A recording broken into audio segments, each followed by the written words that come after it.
بسم الله الرحمن الرحيم. آه يعني أولا، احنا كنا عايزين بس نتكلم على موضوع السيريلوج والإليستيك سيرش. الموضوع بسيط جدا، والموضوع مش يعني مش هياخد وقت كتير منك وانت شغال. بس هو في حد ذاته حاجة مهمة جدا. حاجة مهمة ليه؟ لأن ببساطة شديدة انت مثلا وانت بتعمل كل الشغل بتاعك، بتبني المديولز بتاعتك، الكلاسز بتاعتك، الانتيتيز بتاعتك. فانت محتاج تعمل حاجة يعني تراقبها او تشوف مثلا الاوديت على الاوديت لوجز عليها مثلا. فبالتالي انت محتاج تكون عندك الأداة أو اللايبرري اللي هي مفروض إن إحنا يعني بنستخدمها علشان تبقى برضو مهمة جدا، وتكون برضو بتساعدنا بشكل أو بآخر في المشروع بتاعنا. طيب، مش هطول عليكم. وهو في طبعا كذا حاجة طبعا، بس السيريلوج من أشهر الحاجات اللي موجودة دلوقتي في الدوكس، وأنت طبعا المفروض سهل جدا إن أنت تستخدمها ومش صعبة يعني. طيب، إيه اللي ممكن تقدر تعمله؟ أنت نمرة واحد طبعا، آه، هيبقى هتنزل الباكجز اللي هي مفترض ان هي عشان تديك تقدر تستخدم اللايبرري بتاعت السيريلوج. تمام، دي نمرة واحد. فالمفترض ان هي ان انت هتيجي تشتغل عليها بكل بساطة. وطبعا ديت يعني لو انت هتشتغل مثلا دوت نت كور، فهيبتدي ان انت تشوف الحاجات اللي هي تبع دوت نت. احنا اوريدي طبعا انت لازم تكون المشروع كله دوت نت كور، لان احنا شغالين يعني مايكروسوفت لسه عامله لانشنج لل دوت نت كور 10 يعني. طيب، هننزل ايه؟ هنستخدم سيريلوج اللي هو بتاع الاس بي دوت نت كور. اس بي دوت نت كور منزله، او يعني سيريلوج يعني باي مايكروسوفت يعني كونتريبيوتور، والكونسول، والفايل. وهنعمل حاجه اسمها سيك. طيب، احنا في حاجتين تقدر تلوج، او كذا طريقة عشان تقدر تلوج فيهم. تقدر تلوج عن طريق الكونسول، تلوج عن طريق الفايل، تلوج عن طريق السيك، تلوج عن طريق الاليستيك سيرش. فاحنا هنستخدم السيك، وهقول لكم ازاي. طيب، تاني حاجة، بعد ما بتعمل الانستليشن لللايبرري ديت، بتيجي في البروجكت بتاعك في الاب سيتنج، وتبتدي تعمل يعني تجهز الجيسون، او المفترض ان انت بتعمله علشان تبتدي تستخدم السيرولوج صح. طيب، هي عبارة عن ايه؟ هي المفروض ان هي بتكتب الاول اليوزنج، هنستخدم السيك طبعا، والكونسول معاها، والديفولت بتاعتها انفورميشن. وطبعا هتطلع لك الورنينج اللي موجودة. طيب، ايه الارجمنتس الموجودة تشتغل اصلا عليها؟ هتعمل حاجة اسمها سيرفر يو ار ال. السيرفر يو ار ال دوت انت المفروض ان انت بيتكريت مع السيك. وطبعا دوت بيبقى ليه طريقة، وهقول لكم عليها ازاي تتعمل. بس خلينا نمشي في الخطوات اللي هي اللي انت اصلا لازم تعملها علشان تبتدي تشتغل معاك السيريلوج، او تبتدي تشتغل بالسيريلوج. طيب، احنا عملنا دوت وخلصنا ده. وطبعا الابلكيشن ممكن نسميه اي حاجه طبعا، اي واي زد مثلا، او كده نسميه كلينيك اب على حسب البروجكت اللي انا شغال فيه. تمام. طيب، تاني حاجه، بنيجي في البروجرام دوت سي اس، بنعمل كونفيجريشن للسيريلوج. كونفيجريشن للسيريلوج دي مهمه جدا، مهمه عشان تبقى برضو يعني هو فاهم بيشتغل فين، بيشتغل على ايه، وهيريد منين. كويس. فبتيجي هنا، بتيجي تقول له ان بتعمل حاجه اسمها لوجر كونفجريشن. دوت بتعرفه من نوع لوج. كويس. وبعد كده الكونفجريشن دي بتقرا setting from الاب setting اللي احنا عاملينها من شويه، وبتلوج بقى فين؟ في كونسول. ممكن تو فايل، الفايل زي ما انا قلت لك في الاول اللي هو ممكن يعمل كونسول دوت فايل او دوت سيج، او حتى حسب بقى ما انت عايز، او الاليستيك سيرش. لو انت طبعا هوريكم برضو موضوع الاليستيك سيرش في فيديو منفصل، عشان ما يبقاش برضو احنا ايه عاملين كذا حاجه. برضو بتسمي اسم الفايل او الفولدر اللي هيبقى فيه، واللوج دوت تكست او لوج مثلا بعد كده بيبقى داش مثلا اللي هي بيعمل مثلا اليوم اللي هو فيه، ودوت تكست مثلا. وبرضه ممكن هبقى اوريها لكم نشوفها احنا هنعملها ازاي. ودوت المفترض اللي هو اليو ار ال اللي احنا ايه المفروض ان احنا هنشتغل عليه، واللي هو اصلا السك اللي هو ده ان انت كبروجرامر هتستخدمه بعد كده في السيرش على اللوج. يعني تيجي مثلا وانت شغال خلاص اوريدي عملت اللوجز بتاعتك وجهزتها وكده، خلاص انت اوريدي فعلا المفروض ان هي تشغل اللوج. يعني احنا مثلا على سبيل المثال لو خدنا اليو ار ال ده وجينا فتحناه،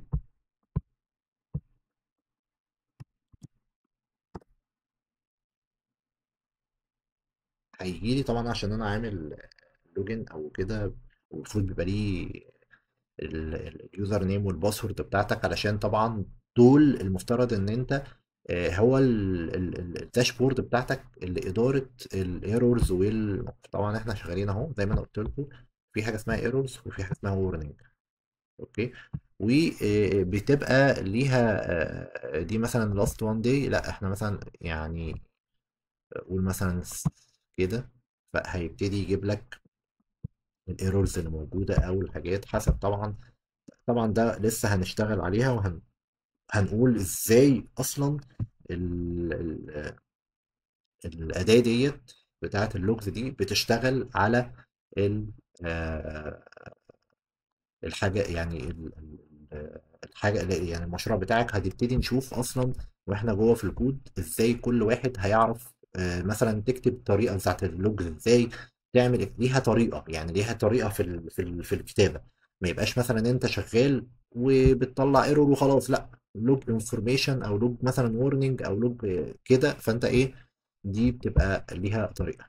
طيب احنا لغاية هنا تمام، ومفروض ان هو بعد كده builder دوت host دوت use السيرولوج دي مهمة جدا علشان تخلي السيرولوج او يعني البروجكت يستخدم السيرولوج.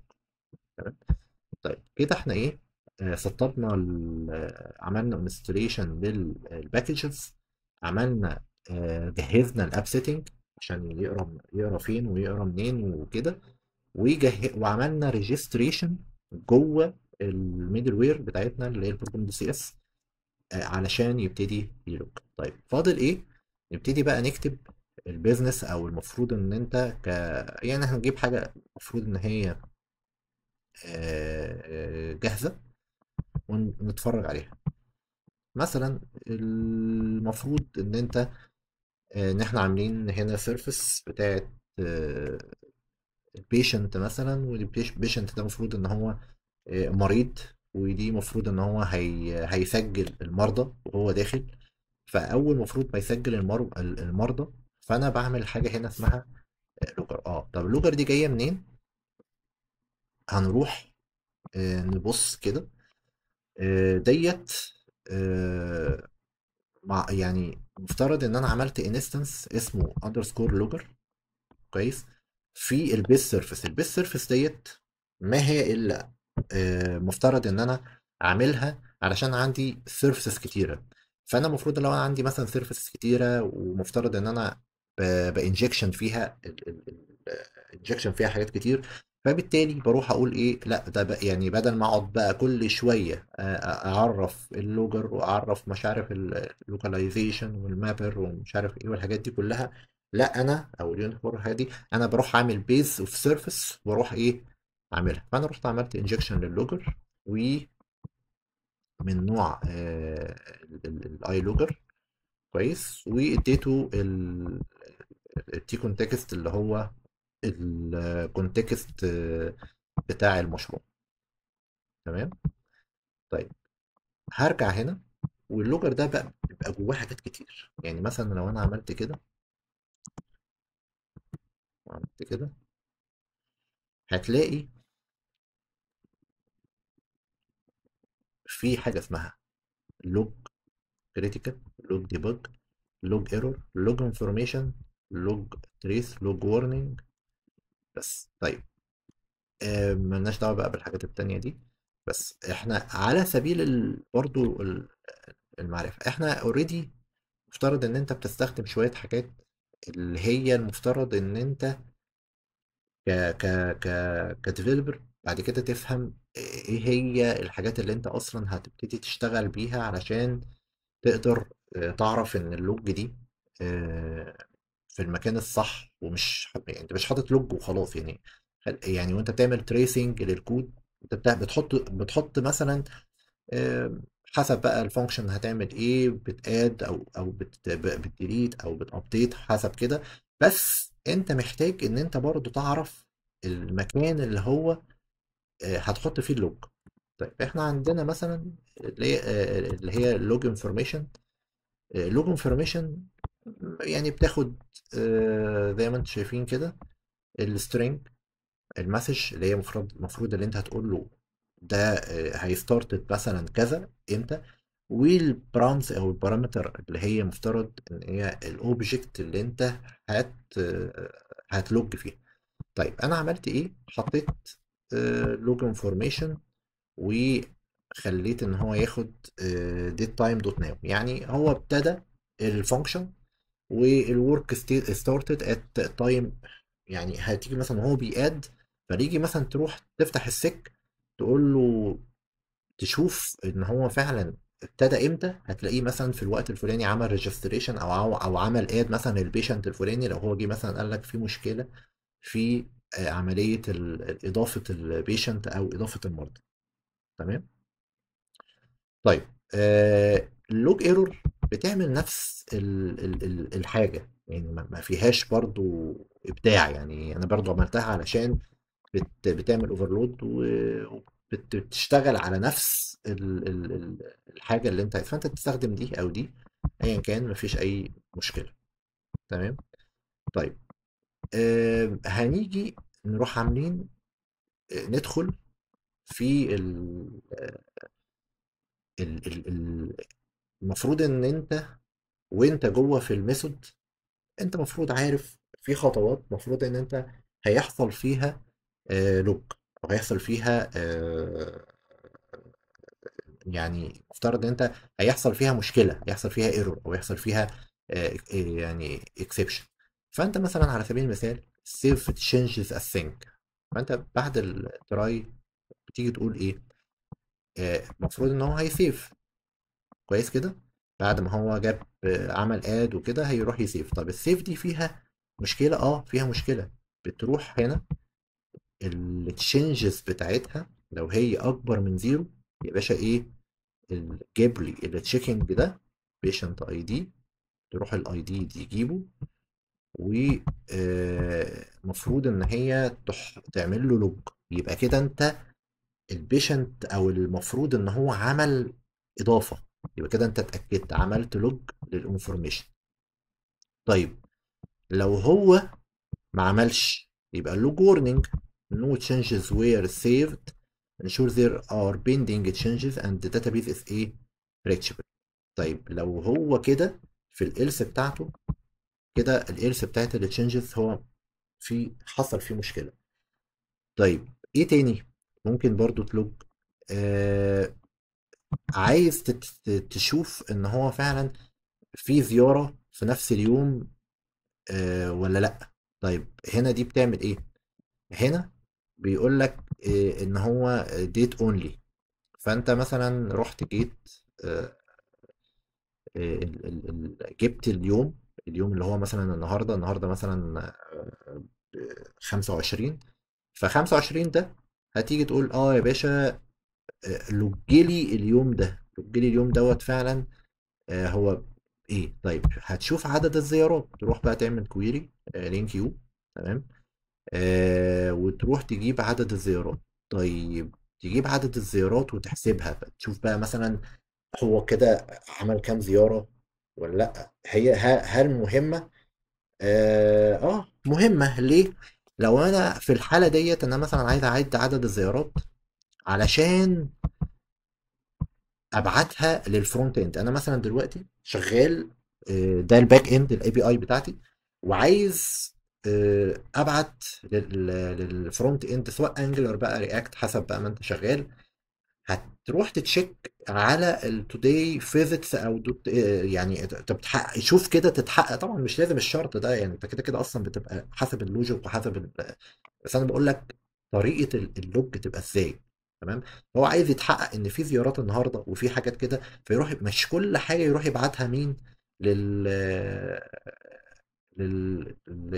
للفرونت اند. لا، هو عايز يشوف في زياره جديده، خلاص يا باشا روح. ما فيش زياره جديده، لا.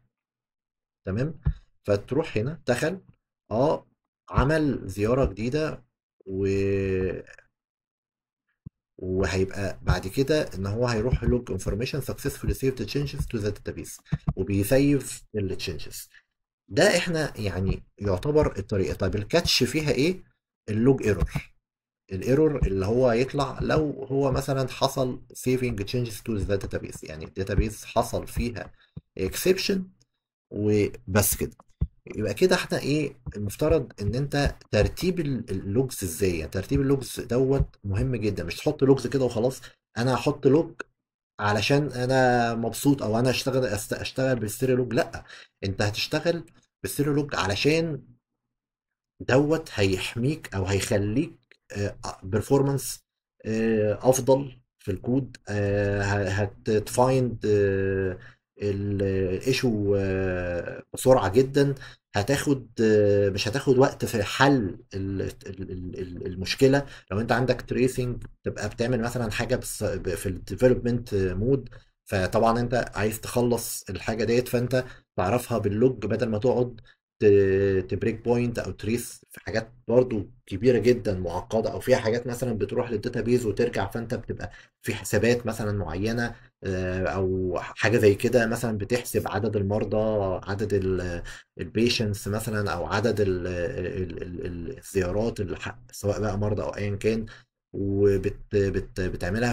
فدوت هيؤدي الى يعني الاوبتيمال سوليوشن وانت شغال في اي حاجه. فانت المفروض ان انت تعمل الحاجه ديت بالطريقه ديت علشان تبقى انت برضو شايف ان اللوج ليه اهميه. طيب انا كده خلصت بس لسه في جزء تاني. الجزء التاني يعني انا دلوقتي احنا عرفنا ازاي نعمل نستول الباكج على السيريلوج. هنستخدم ايه في الجيسون بتاعت الاب سيتنج. هنريجستر ازاي اللي هو السيريلوج يوزنج السيريلوج طبعا في البروجرام ازاي. وبعد كده مسكنا مثال بسيط على السيريلوج جوه فانكشن.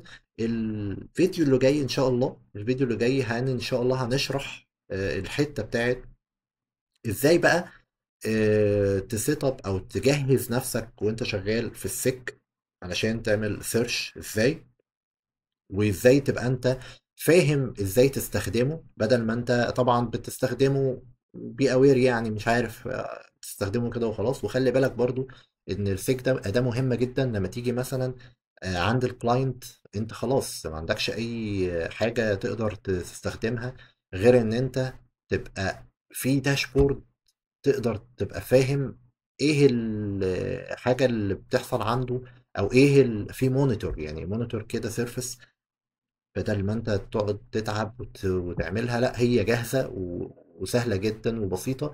فاحنا الجزء التاني ان شاء الله هنروح نشوف الموضوع بتاع السيري لوج وهنفهمه عن طريق الداشبورد بتاعت السيك كويس جدا. وهي حاجة بسيطة، وإن شاء الله مش هتاخد مننا وقت كبير.